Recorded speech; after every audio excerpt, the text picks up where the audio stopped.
Hey guys, tonight we're going to turn a dark page in history where the great King of England, Henry VIII, transformed himself into a monster of greed and excess. Forget the image of a mighty prince, because by the end of his life he had become a colossal mass of flesh, a mobile prison that trapped his own soul. Henry's passion for food wasn't just a habit, it was a rabid addiction, a bottomless black hole that swallowed everything in its path. He no longer ate, he devoured. Dozens of roasted suckling pigs, hundreds of grilled quails, and torrents of wine that flowed like waterfalls all vanished into that insatiable maw. His body swelled to a horrifying size, his skin became coarse, and excess fat sagged. The magnificent suits of armor he once wore no longer fit, and new ones had to be specially made, larger than for any other person. His weight surpassed all human limits, to the point that wooden chairs would break under his bulk. Ultimately, a crude contraption, a mechanical elevator, had to be built just to move him up and down the stairs, a pathetic and terrifying sight. Was obesity the only cause? Or were there other vile diseases and infected sores that were slowly eating away at the once glorious king? So, before you get comfortable, take a moment to like the video and subscribe, but only if you genuinely enjoy what I do here. If you're tuning in from somewhere around the globe, drop your city and local time in the comments. I'd love to see where everyone is listening from. Now, dim the lights, maybe turn on a fan for that soft background hum, and let's ease into tonight's journey together. Night fell over the vast Tudor hall, the flickering torchlight dancing across the gold-embroidered tapestries, and the rich scent of roasting venison hung heavy in the air. From the far end, with measured stride and regal poise, emerged the young Prince Henry. His broad shoulders filled the ornate doublet as though it had been fashioned expressly for him. His waist, still slender in these first years, hinted at the athletic vigor that would one day become legend. Every nobleman and serving boy alike turned to watch his approach, their eyes drawn to the flame-kissed glint of his reddish-gold hair, the confident tilt of his chin, and the proud set of his limbs, an ideal of Renaissance youth made flesh. Born in 1491, as the second son of Henry Tudor, soon to be King Henry VII, Henry had been groomed from infancy for excellence. In the shadow of his elder brother Arthur, Duke of Cornwall, he received the finest education money could procure. Lessons in Latin and Greek, instruction in statecraft alongside the subtleties of courtly etiquette, and a rigorous regimen of swordplay under the stern gaze of experienced masters. Music tutors taught him the lute and the harp, so that by his early teens he could coax a melancholy melody from carved strings as movingly as any wandering bard. And each morning before dawn, he donned leather gauntlets and strapped on a helmet to practice jousting, the thunder of horse hooves echoing against the stone walls. All of this careful preparation, however, seemed merely the overture to the tragedy awaiting the Tudor line. In the autumn of 1502, young Arthur fell ill and died, leaving Henry barely 12 years old to inherit the mantle of heir apparent. The court erupted in shock and sorrow, but also in a fresh wave of expectation. The boy whose lively laughter once belonged to a younger brother must now assume the weight of an entire kingdom. Though grief still haunted the faces of the courtiers, they straightened their backs, refastened their doublets, and whispered urgent prayers that this gentle, golden-haired prince would prove worthy of the crown. By April of 1509, Henry VII himself passed away, and 15-year-old Henry, scarcely out of boyhood, ascended the throne as Henry VIII. Across England, bells rang in joyous peals, while foreign ambassadors dispatched urgent dispatches back to their monarchs. Behold, a new king rises, tall and vigorous as a stag. Yet amid the jubilation, a few cautious voices offered warnings. A ruler so young, so untested, might prove reckless in matters of war and diplomacy. But their concerns were quickly drowned by the roar of celebration. Bonfires lit the night sky, minstrels tuned their lutes, and the throngs poured wine-dark ale into goblets that clinked like thunder in the streets. At court, Henry greeted his new status with both solemnity and delight. He towered over most of his nobles, his height at least 6 feet, an extraordinary stature in an age when the average man stood barely 5'6". His skin was fair, his cheeks ruddy as fresh fruit. Poets of the day described his smile as a sudden dawn, capable of brightening the gloom of even the grandest hall. He spoke fluently in 6 tongues: Latin, French, Italian, Spanish, Welsh, and Flemish. so adeptly that ambassadors often forgot they were not addressing a seasoned diplomat but a monarch newly come of age. In his hand he held a polished rapier, its steel blade flashing as he parried and riposted, and his skill in the tilt-yard was already becoming the stuff of myth. Yet Henry's early reign was not merely a pageant of youthful pageantry. He understood that a king's image must be built with as much care as his policies. From the outset he declared his intention to restore the grandeur of the crown. Castles were refortified, heraldry renewed, and the royal wardrobe swelled with brocades and velvets in rich reds and deep blues. Royal feasts took on a new theatre. 14 courses could arrive in a single sitting, each more sumptuous than the last swan glazed with saffron. Peacock paraded in its plumage, venison spiced with ginger and nutmeg imported from distant shores. Guests would bow, waiting in hushed reverence for the king's signal before tucking in. Henry presided at these feasts as though he stood at the centre of a mighty engine, each whispered compliment and careful nod a gear in the vast machinery of power. In 1510, Henry wed Catherine of Aragon, widow of his late brother Arthur, forging an alliance with the mighty Spanish crown. The marriage, celebrated with solemn mass and glittering banquets, seemed certain to secure England's future. Yet in the decade to follow, Catherine would bear him several children who did not survive, leaving only Princess Mary to fill the cradle. Each miscarriage was a blow not just to Henry's heart, but to his very sense of divine favour. In the eyes of most contemporaries, a king without a male heir risked divine disapproval and dynastic collapse. Under the strain of this anxiety, he turned with increasing fervour to courtly spectacle. Lavish gifts for noble favourites, tournaments staged with unparalleled extravagance, and a private table where he indulged in spiced wine and sugared confections until the candles burned low. By the soft glow of candlelight and the distant hum of lute strings, Henry VIII at 17 embodied the hope and splendour of a kingdom reborn. Yet beneath his confident gaze lay the seeds of a far darker journey. The search for male succession that would ignite schisms in church and state, the appetite for pageantry that would swell into gluttony, and the ruthless exercise of power that would come to define his reign. As he stood in that glittering hall, robed in crimson velvet and iron resolve, the future of England and of Henry himself balanced on the edge of a dagger's blade, waiting for the first drop of blood to tip the scales. Night fell over the vast Tudor hall, the flickering torchlight dancing across the gold-embroidered tapestries, and the rich scent of roasting venison hung heavy in the air. From the far end, with measured stride and regal poise, emerged the young Prince Henry. His broad shoulders filled the ornate doublet, as though it had been fashioned expressly for him. His waist, still slender in these first years, hinted at the athletic vigour that would one day become legend.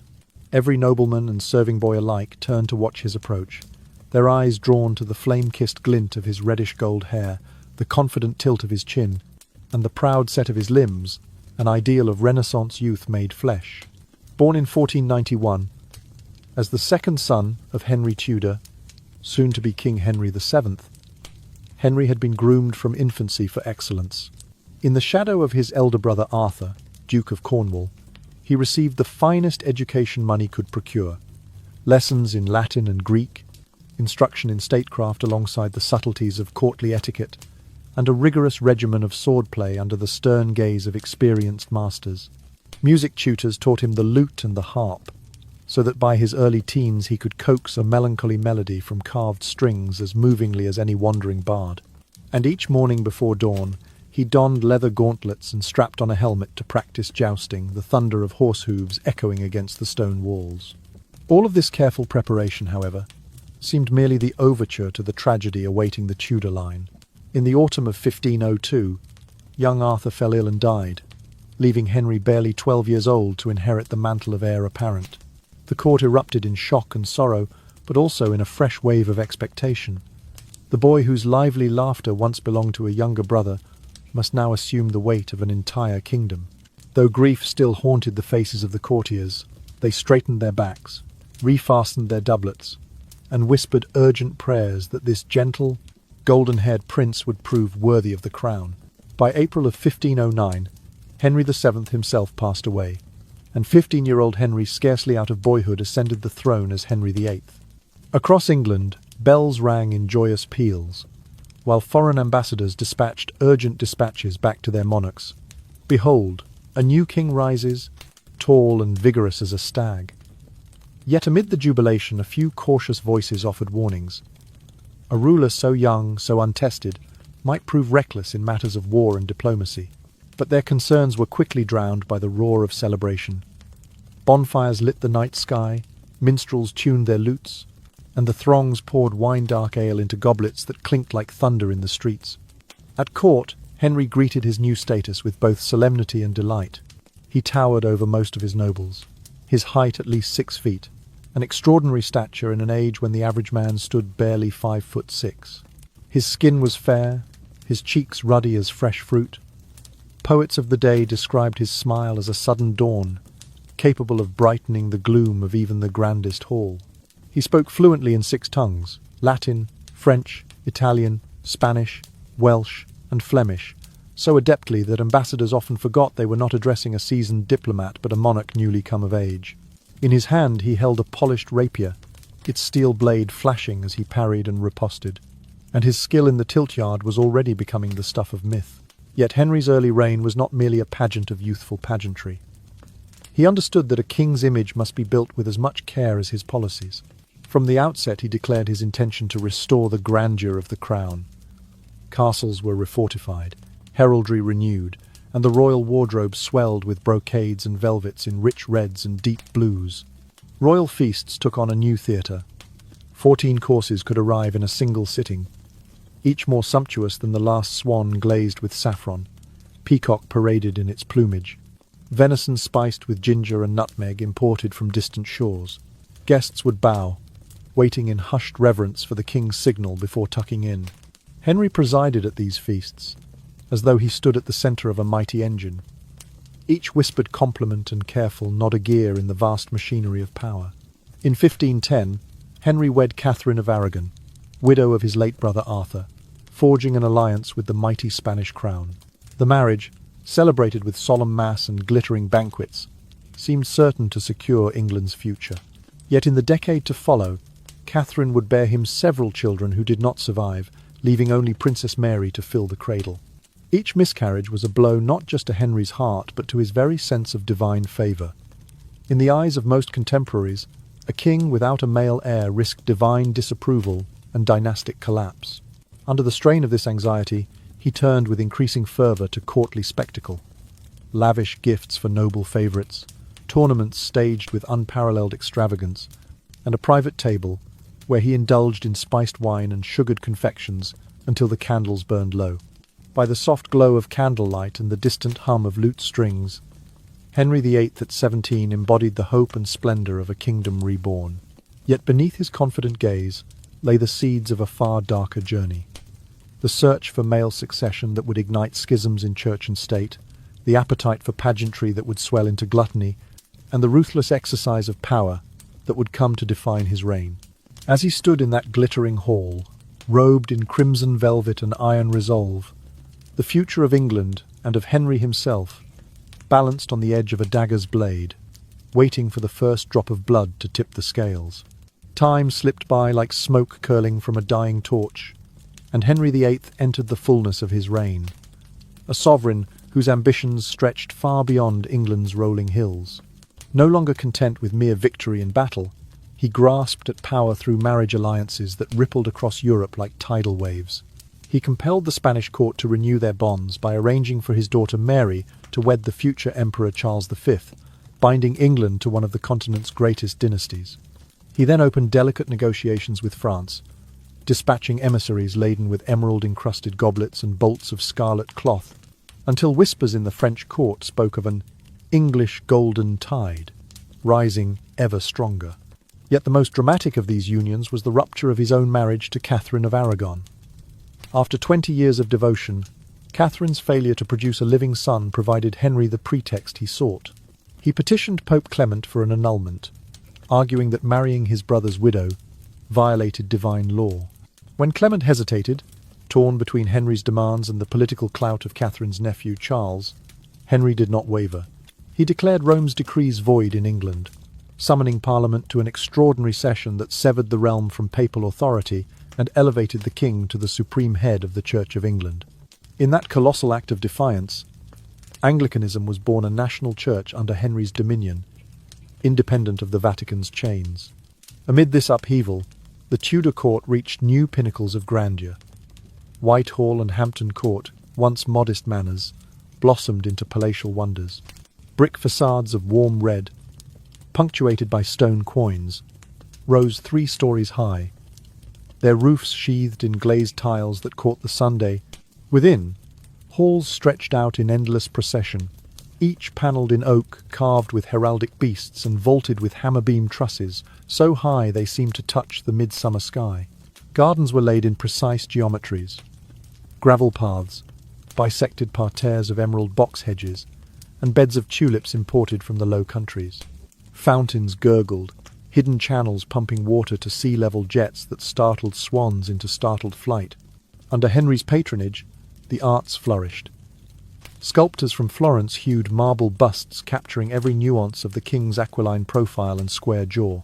Poets from Gascony and Provence composed odes to his newfound spiritual supremacy, their verses inscribed in gold leaf on presentation manuscripts.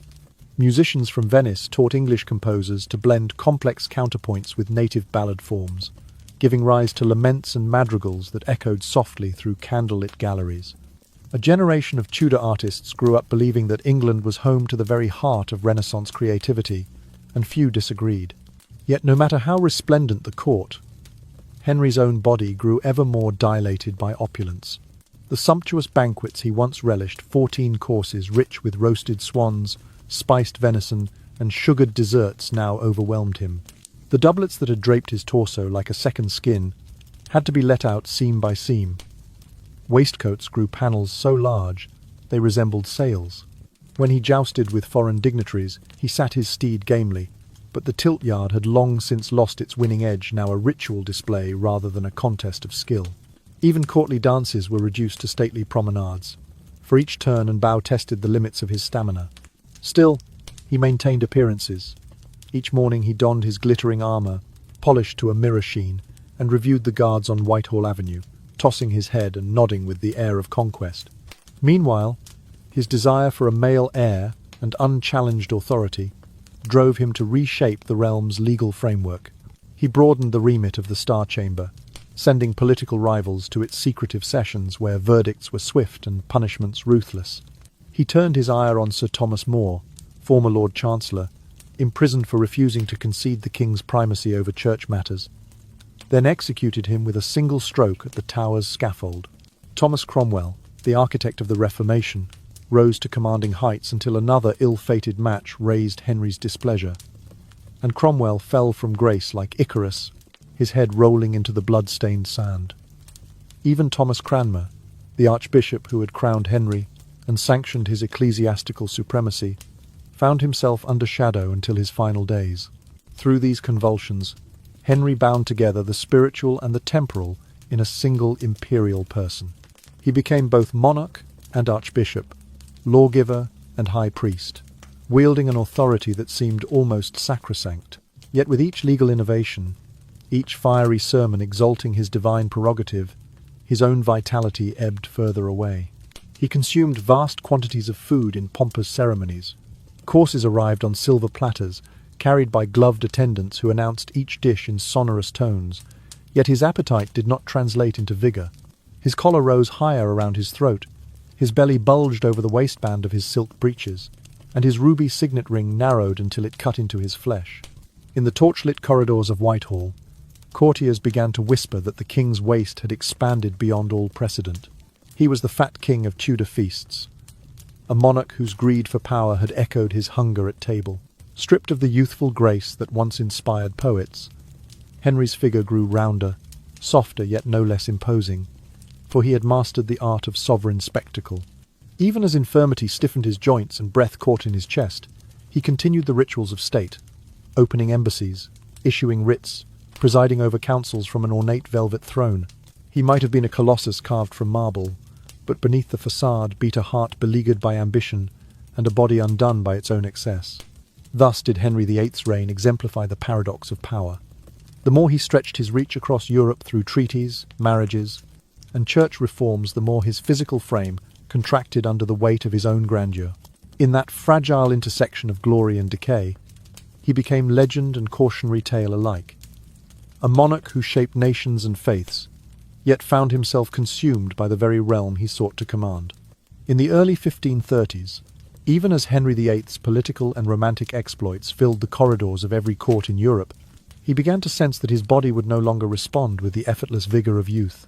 It was on a crisp January day in 1536 that the turning point arrived. The tilt yard at Greenwich had been bedecked with banners, the royal gallery packed with eager spectators, and the air thick with the promise of spectacle. Henry, resplendent in gleaming armour, mounted his horse with the familiar confidence of a champion, but fate intervened in a heartbeat. The startled steed shied at a sudden shout, lost its footing, and pitched the king headlong. He landed heavily, the full weight of his cuirass pinning him beneath the animal's flailing legs.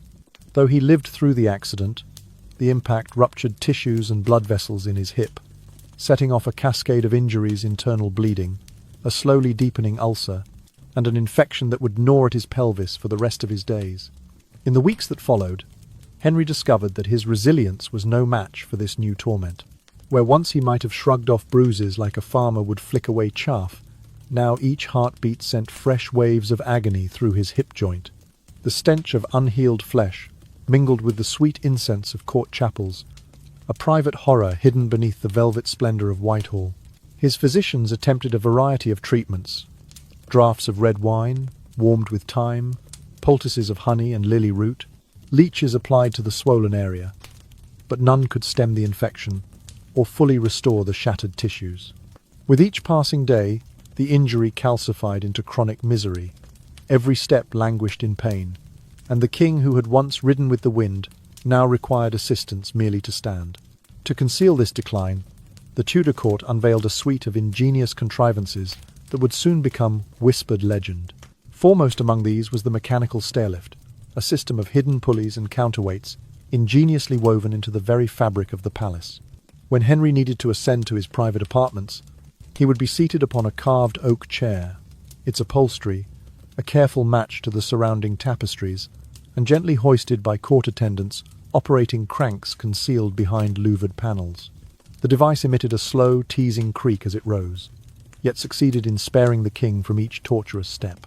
Alongside this innovation, his bed in the royal chamber was fitted with hidden levers and pulleys that allowed him to be repositioned, upright or reclined, without the need to roll him over a necessity when a simple turn could open old wounds.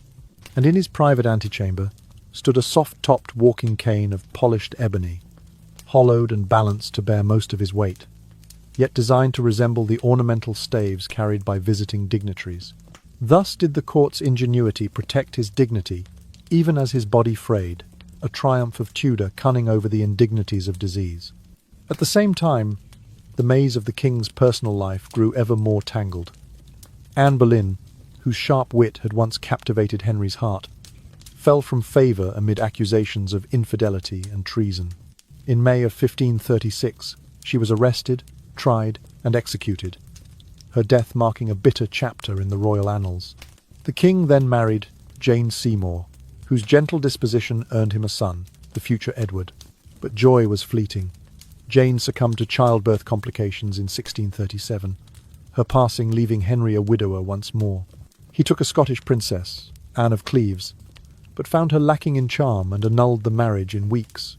Next came Catherine Howard, whose flirtations led to her beheading, her young neck meeting the executioner's blade in 1639. Finally, in 1646, he wed Catherine Parr, whose calm intelligence would tend to his final years.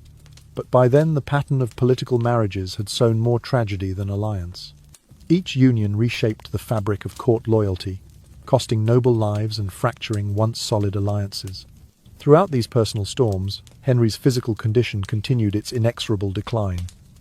Gout flared like wildfire in his joints, swelling his hands and feet into bulbous masses. The festering ulcer in his hip refused to heal, its foul discharge a constant companion. Dressing and bathing became ordeals of pain, for even the loosest shirt provoked fresh waves of throbbing misery.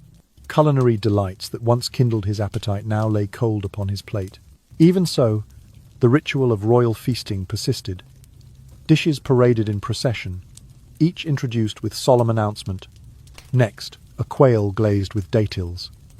Next, a tart of sweetmeats in syrup. The courtiers ate on, believing that every morsel consumed by their sovereign reaffirmed his dominance over the realm. In these banquets, Henry found a strange kind of power. Each course, whether sampled or abandoned, was a statement of control. He might nibble at a single bite of venison pâté, then dismiss the remainder with a curt nod, reminding all present that he still held sway over life's simplest pleasures. The yeast-sweetened loaves of court bakers, the gilded pastries shaped like royal crests, none could escape his gaze, his prerogative. In the cracking of crusts and the clatter of plate against pewter, he projected the image of unshakable majesty even as his strength seeped away. Thus, in the twilight of his years, Henry VIII's life became a tapestry of splendour and suffering. The accident at Greenwich had opened a wound both physical and symbolic, and the court's mechanical marvels strove to conceal what the king himself could not deny. His marriages, each a roll of the dice in the high-stakes game of European politics, left hearts broken and heads severed.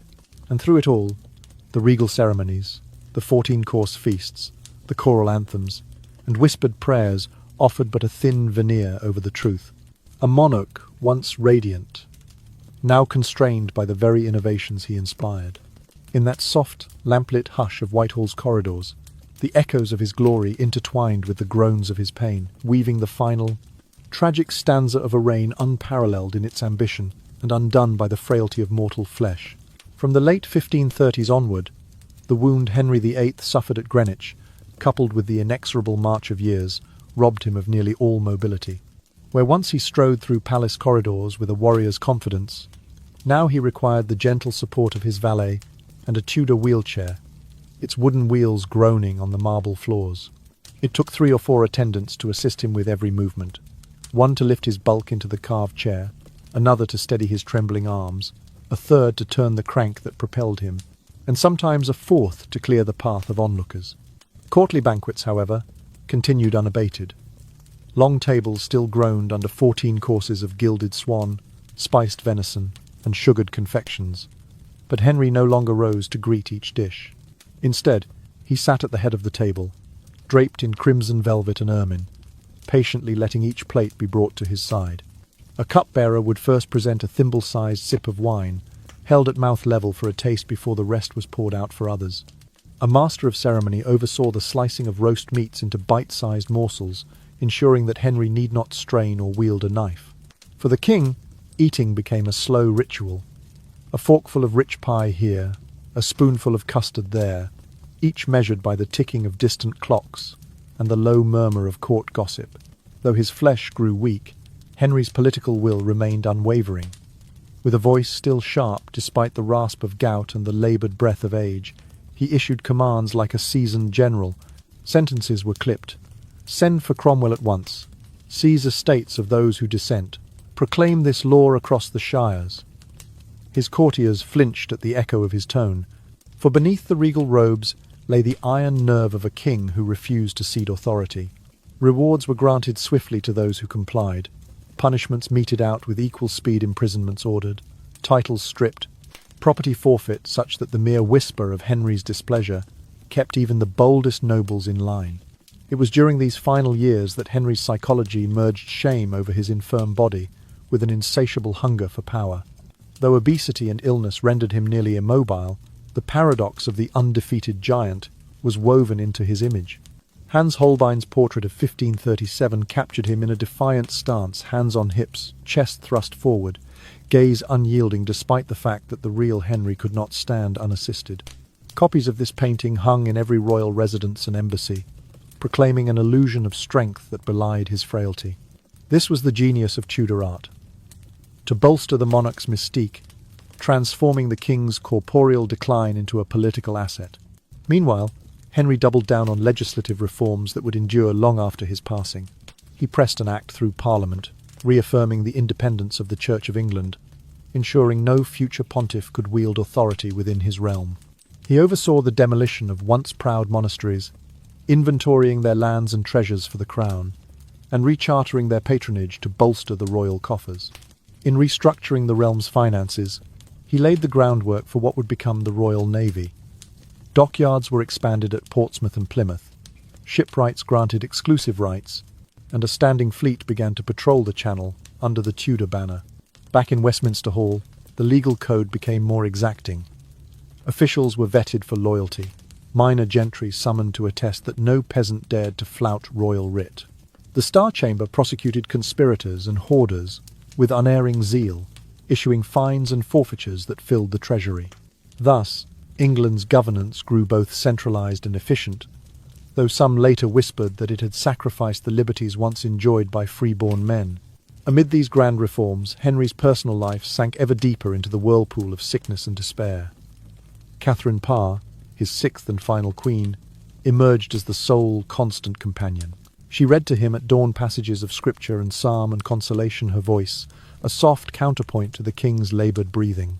She supervised the ministrations of physicians, ensuring that poultices of comfrey and honey were applied to his festering ulcers precisely at midday, and that his bed was replenished with fresh linen each morning to staunch the odours and soothe his agony.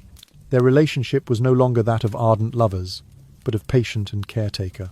Yet in the quiet moments, when the court's pageantry fell away and Henry lay propped upon embroidered cushions, a genuine affection bloomed.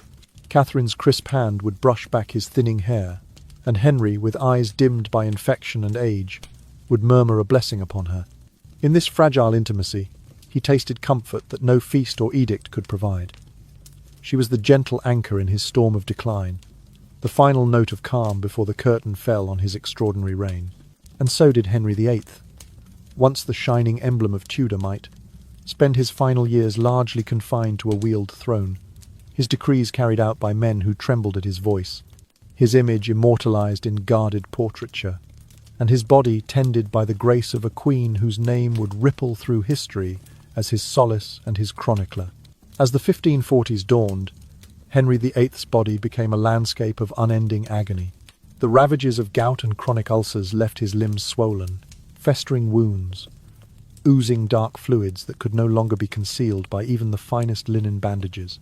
The stench of infection crept through the corridors, an invisible herald of decay that set servants' nostrils aflame and sent courtiers scurrying past closed doors. In whispered gatherings behind heavy draperies, attendants would speak of the pestilential vapours and recall the faint echoes of the king's laboured sighs. Behind the scenes, a courtier's ingenuity took on a grim new urgency. Chambers were sealed as tightly as a ship's hull, windows barred, and every crack and crevice stuffed with moss and wool. Braziers burned eternally in each room, their charcoal embers glowing red as they consumed bundles of lavender, rosemary and juniper, an aromatic triad meant to purge the air of corruption. Incense of frankincense and myrrh was wafted through secret vents, drifting like ghostly veils in the torchlit halls. Even the tapestries were anointed with scented oils, and cloths dipped in vinegar placed at thresholds. Yet still the stench clung, as if Henry's affliction had seeped into the very stones. None of this stopped him from presiding over the affairs of state. He remained firmly ensconced in his pulley-lifted chair, its wooden gears hidden behind carved oak panels, a throne that ascended and descended at his command. On calmer mornings, he would promise a grand hunting expedition in his favourite deer park, whispering of falcons and coursing greyhounds as though his own limbs had not betrayed him. But each such promise was withdrawn by evening's candle. The huntsman sent away with his horn unused, and the deer continued to graze unhunted in the frosted dawn. At the great board of state, the courtiers gathered in solemn silence. Dishes arrived on silver chargers in the customary procession, each announced by the master of ceremonies. Next, a pottage of capon and barley. Next, a tart of Parmesan cheese. Attendants would cut the meat into dainty morsels, test the heat of sauces with a skilled fingertip, then present the king with the first sample. Henry, draped in scarlet velvet, would lean toward the table, raise a forked pick, and sample with deliberate care. He chewed slowly, each bite a silent judgment. If a dish pleased him, he might nod and murmur an approving word. If not, the plate was whisked away without comment, its absence as telling as any decree. In this ornate ritual, the king's appetite became another instrument of governance. A single raised eyebrow at the seasoning could earn a courtier, a knighthood, or plunge him into disgrace. Between meals, he He devoted hours to composing letters and treatises for his children Edward, Mary, and Elizabeth, offering guidance on their education and on the stewardship of the realm. "Remember," he would write, "that a prince must balance mercy with justice." Yet his own handwriting shook with weariness, the parchment creased with countless drafts. He admonished Edward on the proper temperance of a king, yet frequently forgot the very names of his own secretaries, calling Mistress Cromwell Lady Steward, and summoning Sir William Paget to deliver messages meant for the Earl of Hertford. Mistakes abounded. A command to release a prisoner would follow his earlier order to keep the man imprisoned indefinitely, and the hapless official caught in the blur of contradictory mandates would be summoned before the Privy Council to explain himself. This confusion fostered an atmosphere of dread. No one dared question the king, yet all braced for his unpredictable wrath. A single misstep, arriving a moment late to read a dispatch, addressing the wrong noble in a greeting, could invite a torrential burst of fury.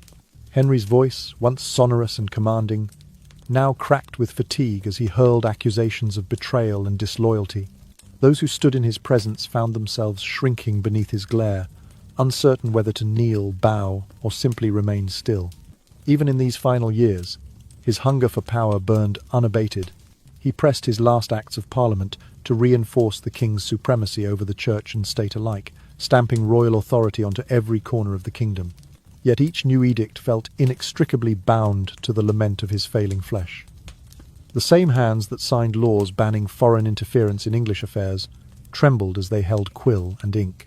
His seal, once embossed crisply with the Tudor rose, now bore smudges from careless pressing, testament to weakness creeping into his grasp. In his chambers, where the flicker of candlelight cast long shadows, Henry's figure was both majestic and tragic, a colossus of faded grandeur. Though he could no longer stride into council chambers, his will was enacted with a potency born of fear and reverence. Courtiers whispered that he sat there as an immovable mountain, every breath a rumble, every command a landslide. Some spoke in hushed tones of the sleepless monarch, for Henry dozed fitfully in his pulley, lifted chair, only to jolt awake with a start at the slightest creak in the rafters. And yet, even as his mind faltered and his body wasted away, he was never truly silent. The echo of his voice, issuing orders, decrees, and occasional private prayers, lingered in the empty corridors long after the courtiers had left. In the thick, incense-laden air, one could almost hear him calling for his next meal, his next missive, his next decision, each an assertion of sovereignty against the encroaching twilight of his humanity. In that solemn hush, Henry VIII remained king in every sense, wielding power, even as he lay nearly helpless, a testament to the inexorable union of flesh and throne. By the 40s of the 16th century, Henry VIII's once formidable physique was in precipitous decline after more than 30 years on the throne. In 1543, gout took hold like a viper coiling around his joints, each step sending stabbing pains through his ankles as though struck by red-hot needles. His hands swelled grotesquely, the skin taut and shining. His feet puffed beyond any shoe's comfort, rendering him unable to walk more than a few paces unaided. Yet the Tudor court remained determined to conceal this decay beneath layers of ritual and pageantry. Whitehall and Hampton Court served as the grand stages for nightly spectacles. Long tables were draped in velvet dyed the shade of ripened pomegranates, and 36 courses paraded before the king as though in a festival of culinary marvels. Roast swan, its breast gilded with spun sugar, glowed like a jewel at the table's centre. Peacock, plumed and glazed, spread its elegant tail for onlookers to admire. Even shrimp, and rarer still, prawns were dusted in powdered pearls and arranged atop silver platters. Almond pudding in delicate shell moulds bore inscriptions of royal mottos, each dessert accompanied by a minstrel's tale of chivalry or romance.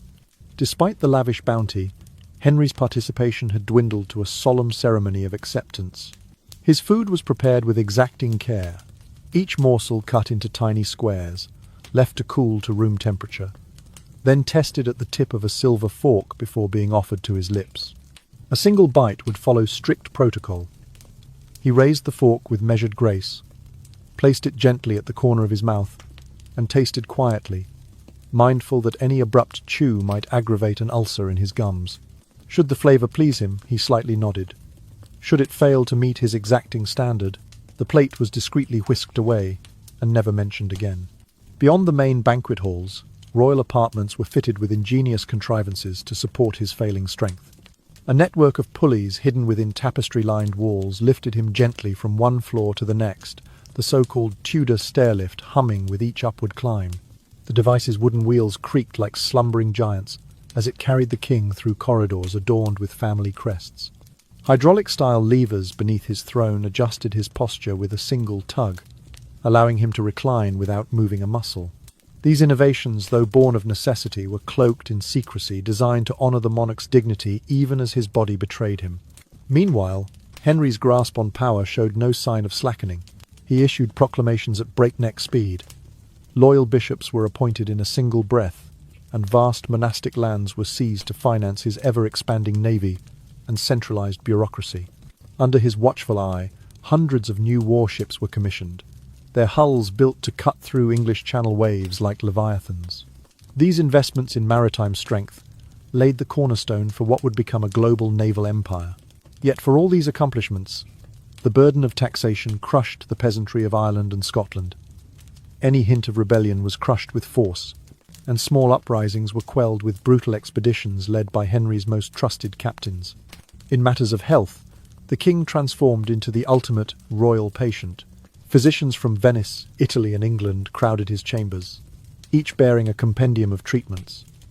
Poultices of comfrey and heather were wrapped around his aching limbs. Leeches were applied in regimented rows to draw off the impurities of gout. Honey and birch resin dressings were pressed into his ulcers in the hope of soothing the rot.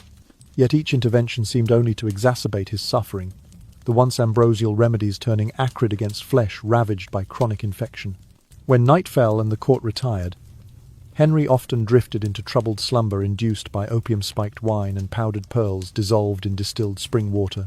In the hushed darkness, Catherine Parr's gentle voice might whisper prayers of comfort, only to be doused by Will Sommers' acid wit echoing in his dreams.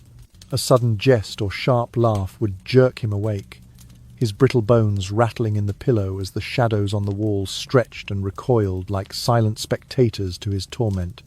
It was a time of paradox, an era of shining banners and gilded feasts, performed for a king who had lost nearly all of his royal vigour.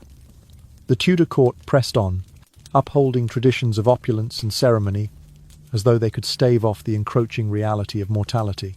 Each banquet was a ballet of plate and goblet, each decree a thunderbolt of authority. And through it all, Henry VIII remained at the centre of a world he had shaped, his legend fortified by ritual and the hush of courtly awe, even as his body faltered and the final curtain drew inexorably near. Despite his ravaged health, Henry VIII maintained an iron grip on his public image, marshalling court painters, sculptors and poets as loyal chroniclers of his enduring might. When Hans Holbein the Younger died in 1544, his death did little to slow the parade of regal likenesses. The next generation of Tudor artists simply traced Holbein's original sketches, employing stencil-like templates to replicate the king's triumphant stance. In each new portrait, whether rendered in burnished crimson cloak or opulent sapphire mantle, Henry stood with legs planted firmly apart, hands planted on hips, the drape of his velvet robe cascading like a waterfall across the dais. His jaw jutted proudly, his throat, freed from collar seams, was depicted without a hint of the bandages that in reality impeded his swallow. No painter dared reveal the ulcerations at his ankle or the tremor in his posture. These faithful copies were dispatched in sets of a dozen or more to royal embassies across Europe, convincing foreign courts that England's strength knew no diminution. Within the gilded confines of Whitehall, the spectacle extended beyond canvas and marble. Court theatricals became a powerful tool of obfuscation. Shakespeare's history play, Henry VIII, first staged in the mid-1540s, painted the monarch as a figure equal parts majestic and tragic, his regal power undiminished by personal trials. Though the bard himself may have never seen the king's actual decline, his words echoed the carefully curated persona. "Fear not, gentle Henry, they shall not betray you." Likewise, in the great hall at Hampton Court, a wax effigy of the king was displayed on a raised dais. Guests were informed it was an exact likeness, which inspired one visiting Italian actor to remark that though the figure remained stock still, it nonetheless reigned, in place of any living sovereign. Meanwhile, The ritual calendar continued to revolve as though Henry were in robust health. Jousts, mask dances, and courtly jousts were staged with full pomp, even though the king himself could no longer mount a horse or sally forth to tilt. The lists of champions remained unchanged, positioned so that their triumphs would appear as though performed in Henry's presence. Poetry contests and sacred musical offerings proceeded under the banner of His Majesty's Excellence, each performance a testament to the unbroken continuity of court life. Seating plans for ambassadors and councillors were preserved down to the exact foot of distance from the king's seat, ensuring that no visitor would assume any diminishment of status due to the monarch's absence. In this choreography of power, empty space spoke as loudly as any uttered decree. Foreign diplomacy likewise hinged upon this edifice of illusion. When the Spanish ambassador arrived in 1545, he was escorted through a private gallery hung with portraits of Henry in every conceivable hue and garb. Attendants in gold-embroidered doublets bore him through an antechamber where 14 golden stags once stood, now replaced with fluted columns crowned by statues of the Tudors. At the centre of it all, a grand canopy sheltered the king's empty swivel chair, gilded with lions and Tudor roses. A minuet performed by 10 court musicians signalled the ambassador's arrival. Trumpets sounded a royal fanfare, and the guest was presented with a banquet, sectioned off with silken ropes, so that he would dine as though in the king's very presence. He departed with dispatches praising England's immovable majesty, a glowing testimonial that circulated through Spanish, French, and papal courts alike. But behind the velvet curtains, whispers of unease drifted through the privy chambers. A few trusted groomsporter muttered in low voices about the mechanical stairlift hidden under the great dining dais, and about the king's uneven gait when he was steadied to rise.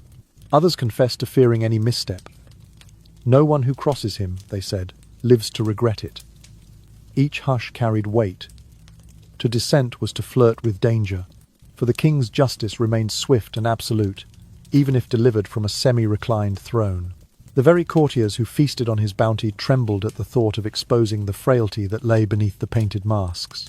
Thus, the court of Henry VIII in his final years was a theatre of contradiction. Flesh rendered powerless by disease, yet sovereignty proclaimed through artifice. Every painting, every play, every stately ceremony stood as a testament to a determination that refused to bow to mortality. The Tudor court, with its candles eternally alight and its perfumed braziers eternally burning, wove an illusion so seamless that even the keenest observer might believe a king unbowed, so long as one never glimpsed the hidden levers beneath the throne. And in that carefully orchestrated shadow play, Henry VIII secured one final victory over time itself. He lived on, immortalized in splendor, even as his breath grew shallow and his body gave way to the relentless tide of suffering.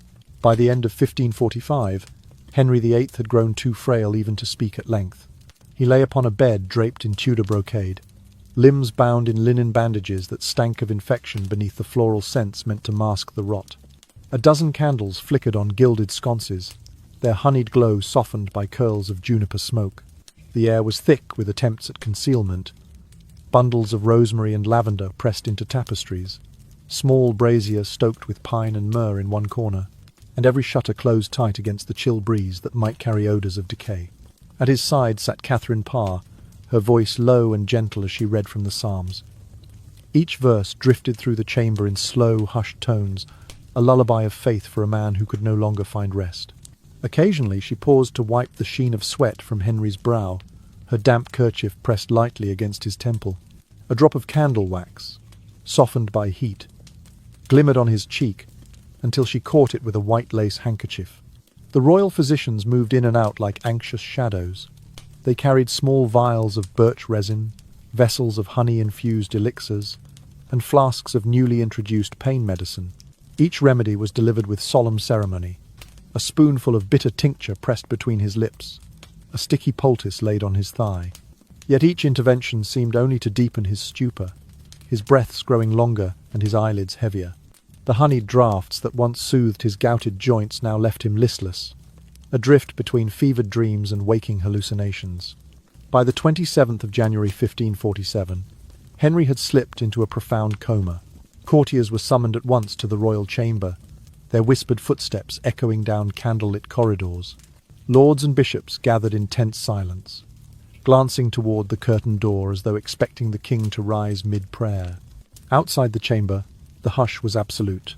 No trumpets sounded, no drums rolled, only the muffled clink of a knight's spur and the distant echo of the guard's shifting boots.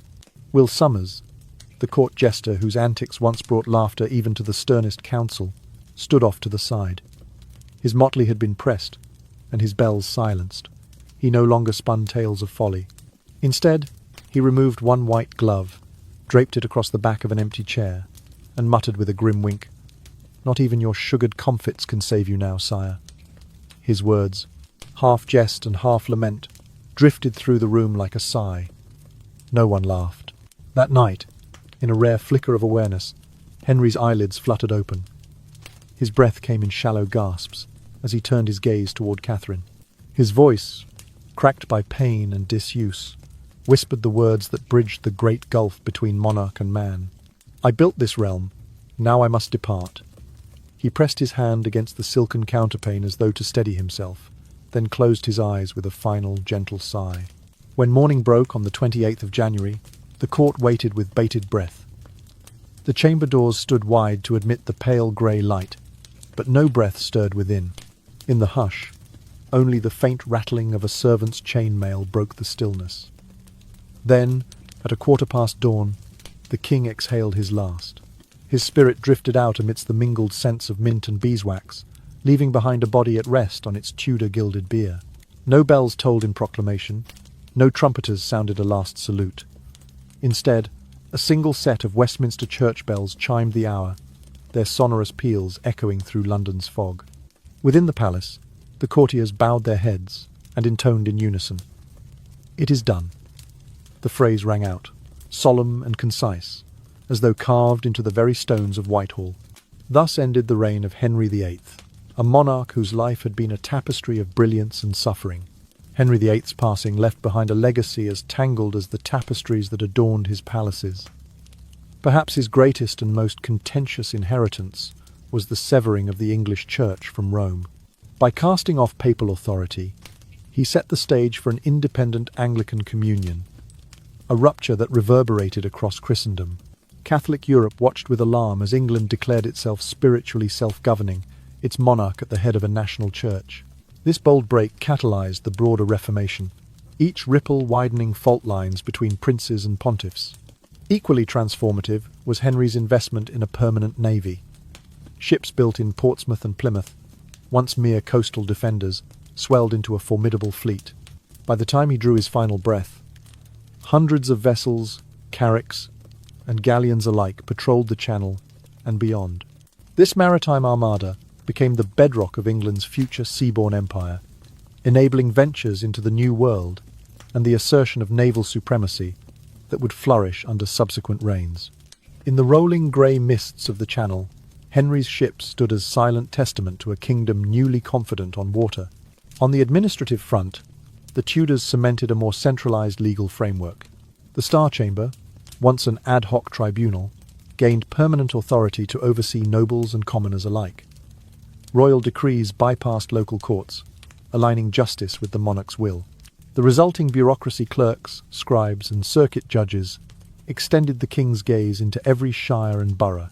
Though this system laid groundwork for absolute monarchy, it also ensured a more uniform application of law, reducing the arbitrary rule of powerful barons. Henry's hand thus reached into every corner of the realm, balancing firm rule with procedural consistency.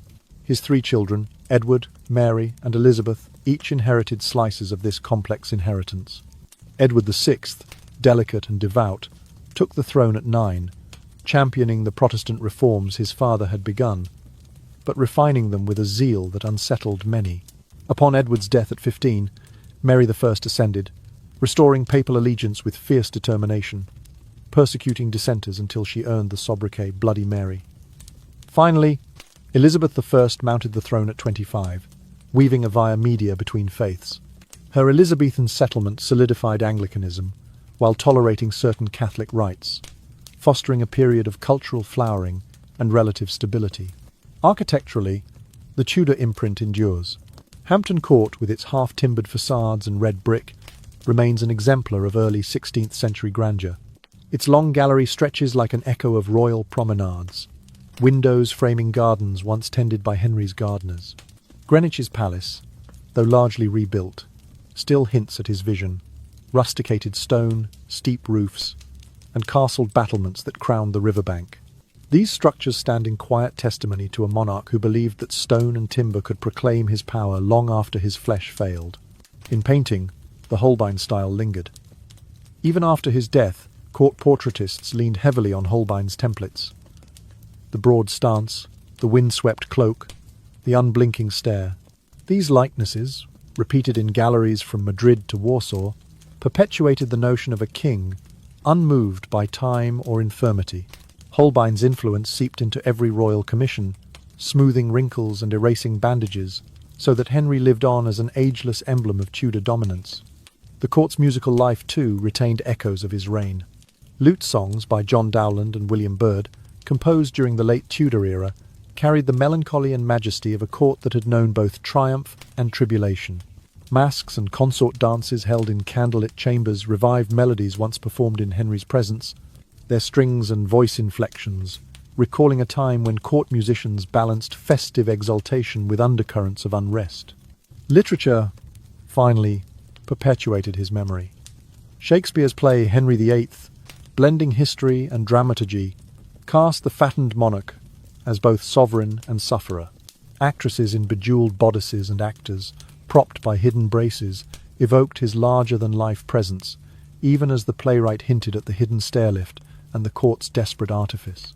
In modern film and television, documentaries pause to illustrate the king who rode a mechanical stair, dramatizing his physical decline alongside his ruthless statecraft. Thus Henry endures in popular culture as a symbol of power intertwined with tragedy. A man who wielded the axe and the pen, who broke Catholic unity, yet forged a new national identity, and who, in the end, stood enthroned in art long after his breath had fled. And so, the Tudor age pivots on his memory. His reign, now centuries past, still courses through the veins of English identity. The proud Church of England, the Royal Navy sailing into global prominence, and a legal tradition tracing back to a court that believed a king's word was law. In every painted portrait, every battered fortress, every hushed verse of a 16th century madrigal, Henry VIII's complex legacy whispers on an enduring testament to a king who reshaped a nation even as his own body failed him. Immediately after Henry's death, England entered a tumultuous regency. His son, Edward VI, was barely 9 years old when proclaimed king. Yet the true reins of authority rested with a regency council headed by his uncle Edward Seymour. Under Seymour's guidance, Protestant reforms accelerated at breakneck pace. The old Roman Catholic rites were stripped away, Mass was conducted in English instead of Latin, and Martin Luther's writings were translated into the vernacular and distributed widely. Monastic lands and treasures were parcelled out to merchants and landowners, who in turn funded the establishment of grammar schools and infirmaries.